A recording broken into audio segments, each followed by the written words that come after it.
Talenta yang dibutuhkan AI atau kecerdasan buatan, bagaimana mengakses industri AI terutama bagi yang tidak mempunyai pengalaman sama sekali, menjadi pertanyaan umum di kalangan anak muda Indonesia. Dalam beberapa bulan terakhir, Ricky juga sering ditanya banyak teman-teman di tanah air, terutama para pemuda yang berniat menangkap peluang emas ini, mengabdikan diri pada industri kecerdasan buatan, bekerja ataupun menindaklanjuti studi perencanaan selanjutnya. Menurut berbagai posisi dan tujuan di bidang akademik, kecerdasan buatan atau AI dapat dibagi menjadi beberapa bagian. Misalnya, mesin yang berpikir seperti manusia, mesin yang bertindak seperti manusia, mesin yang berpikir secara wajar, maupun mesin yang bertindak secara wajar seperti manusia. Para insinyur di bidang kecerdasan buatan saat ini pada dasarnya cenderung mengembangkan mesin cerdas yang bertindak wajar sebagai tujuan utama. Selanjutnya, kita akan melihat bidang mana yang membutuhkan rekayasa pengembangan kecerdasan buatan divisi.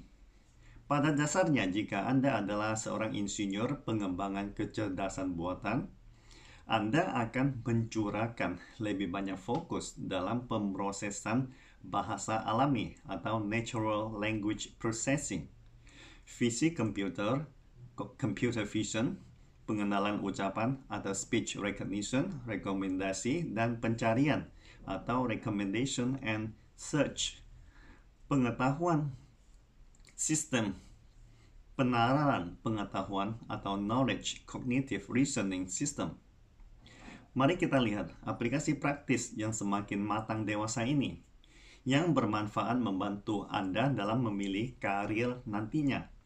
Dalam putaran fundraising terbesar AI dalam 1 dekade terakhir, Ricky secara pribadi berpikir adalah terobosan pencapaian terbesar teknologi pembelajaran di bidang pengenalan suara atau speech recognition dan pengenalan citra atau image recognition.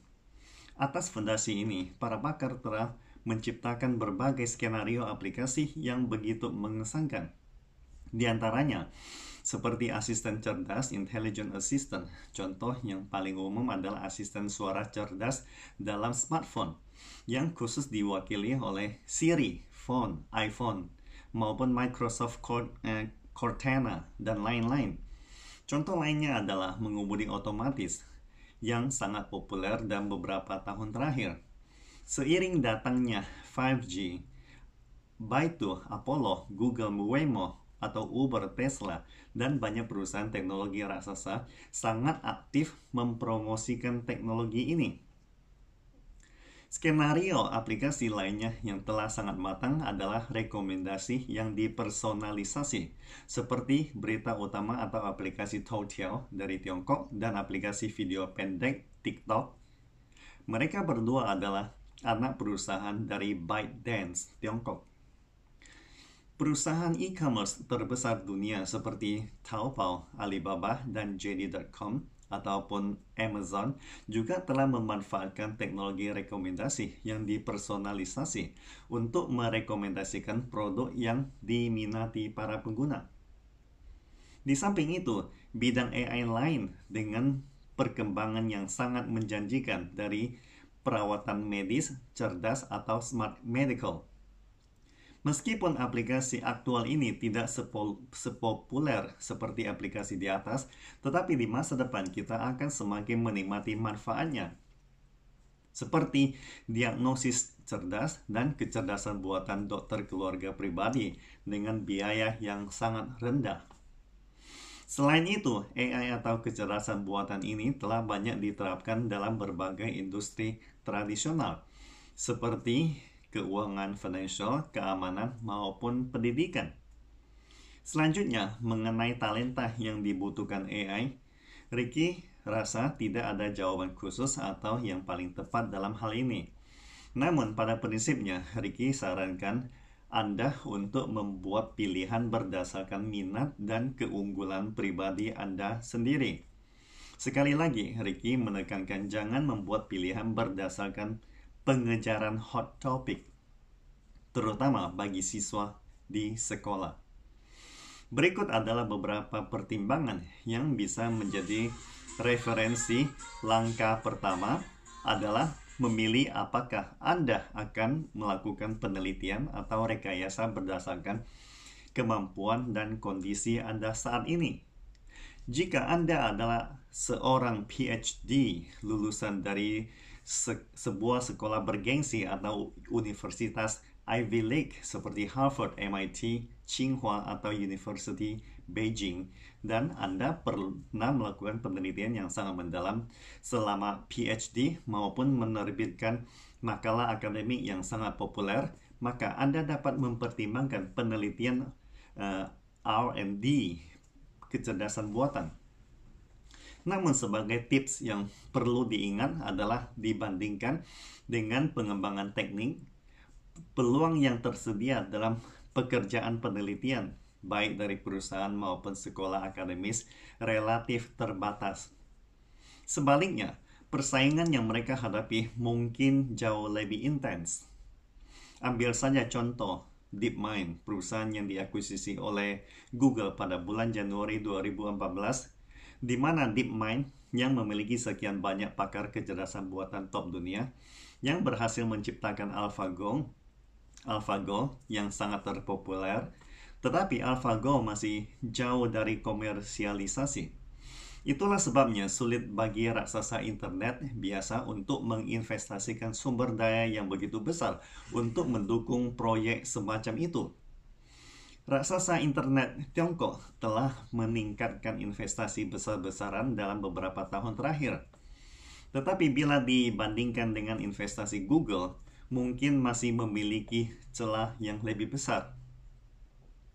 Langkah kedua, setelah melibatkan diri dalam industri AI, Anda mungkin harus memiliki persiapan psikologis untuk perang jangka panjang. Walaupun seandainya suatu hari Anda mungkin telah membuat terobosan dalam pekerjaan penelitian, Anda juga harus siap secara mental karena dalam beberapa tahun atau dalam 10 tahun mendatang, Anda mungkin masih belum dapat memanen hasil aplikasi AI.